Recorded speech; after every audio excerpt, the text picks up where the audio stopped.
Let's go all the way back to the very basics of physics. You might remember that the slope of the position function gave us the velocity function. Now hold on a minute. A function slope creating a new function? Doesn't that sound awfully like derivatives? Well, that's because it is. Before calculus, this text was all we had to connect the position and velocity functions. But now we can see that taking the position function and deriving it gives us the velocity function. Also, remember how the slope of the velocity function gave us the acceleration function? Isn't that the same thing as what we just did, but with two different functions? Well, that's because if we take a velocity function and derive it, we get the acceleration function. Now, the net area under the velocity function tells us how much the position has changed. Wait a minute. The net area of a function? Isn't that just the integral? Well, that's because it is. Taking the velocity function and integrating it gives us the position function. Just a quick refresher, the change in position is also called the displacement. Also, the area under the acceleration function tells us how much the velocity has changed. So, taking the acceleration function and integrating it gives us the velocity function. Now, this gives a pretty simple relationship between the position, velocity, and acceleration functions. If we denote the position function as s of t, we can find the velocity function by taking its derivative, s prime of t, and writing it as the velocity function v of t. If we take either the derivative of s prime of t or v of t, since they're equal to each other, we get the second derivative of s of t, or the first derivative of v of t, or simply the acceleration function a of t. So the velocity function is what you get from deriving the position function, and the acceleration function is what you get from deriving the velocity function. Let's take a look at how we can apply these relationships. A common type of question we will be asked is to find the average velocity given the velocity function and a time interval a to b. We can remember from physics that the average velocity is the displacement divided by the time interval. Also, as we just reviewed, the net area under the velocity function tells us how much the position has changed, or in other words, it gives us the displacement. The integral tells us the net area under a function, so to find the displacement, all we have to do is take the definite integral of the velocity function over that time interval. The time interval itself is b minus a. Now, since we have the displacement and the time interval, we can plug these two into the equation. This equation tells us the average velocity of the velocity function from a to b. Tweaking this question slightly, we get another common type of question. Instead of being asked to find the average velocity given the velocity function, we're asked to find the average speed given the velocity function. Again, recalling from physics, the average speed is the total distance traveled divided by the time interval. Now, the net area under the velocity function tells us the displacement of an object over a time interval, a to b.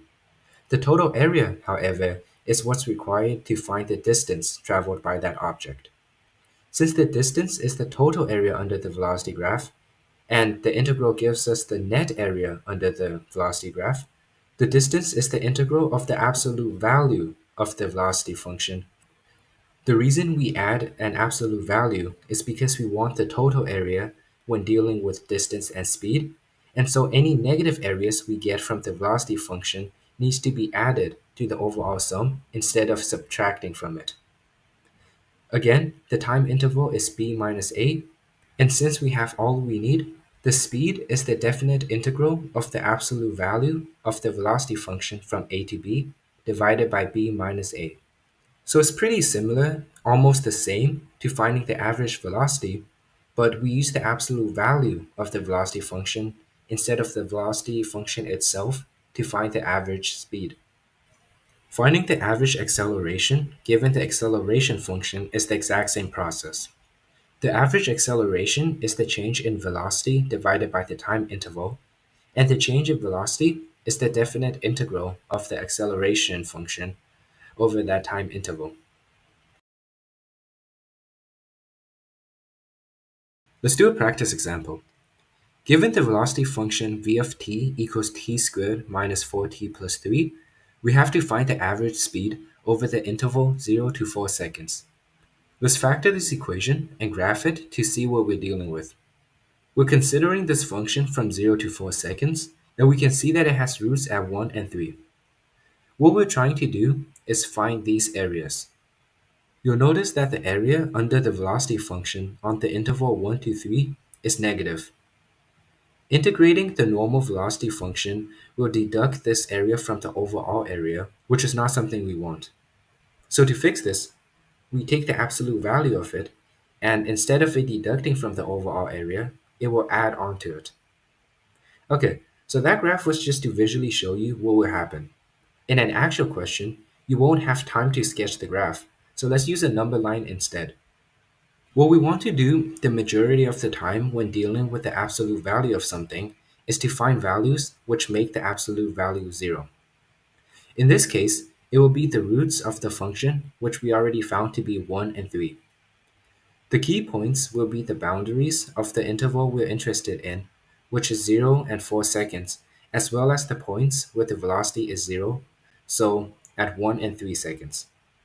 Taking a test value between 0 and 1, we'll notice that the function is positive on this interval, which, if we remember the graph we sketched a few seconds ago, checks out.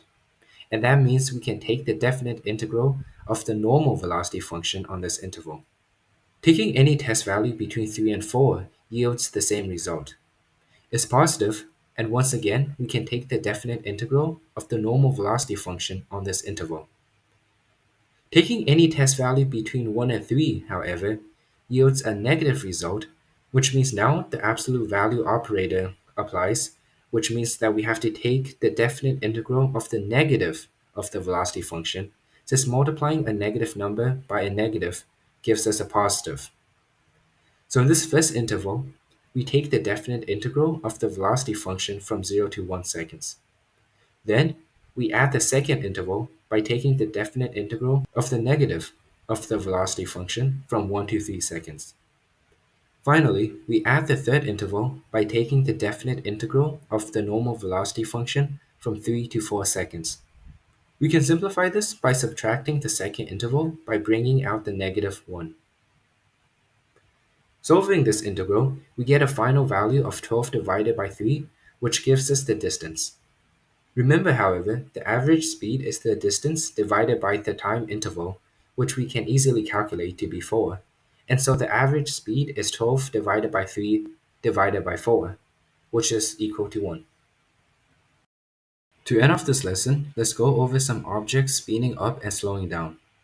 An object is speeding up when the velocity times the acceleration is positive. The two cases for this are when the velocity and acceleration are both in the positive direction or are both in the negative direction. To demonstrate this, let's set the directions. The first scenario is when both are in the positive direction. The object's velocity will be headed towards the positive direction, and accelerating it in that direction will make it go even faster in that direction, and therefore speeding it up. Now, if it's heading towards the negative direction, aka the velocity is negative, and the acceleration is also negative, it will speed up the object in that negative direction. Although it's speeding up in the negative direction, it's still speeding up nonetheless. Now, how about when it's slowing down? This arises either as a result of the velocity being positive and the acceleration being negative, or the velocity being negative while the acceleration is positive. Once again, we'll set up the directions. If the object is going in the positive direction, but the velocity continuously goes more and more towards the negative direction, the object will at some point slow down to a velocity of 0 before speeding up in the negative direction. Before it hits a velocity of 0 and starts speeding up in the opposite direction, it would have had to slow down from its initial velocity to hit a velocity of 0. For the other case where the velocity is negative and the acceleration is positive, it's literally the exact same idea, but the directions are switched. That will conclude this lesson. There's so many things that you can do with the position, velocity, and acceleration functions, and hopefully this lesson deepens your understanding of how they relate to each other using calculus.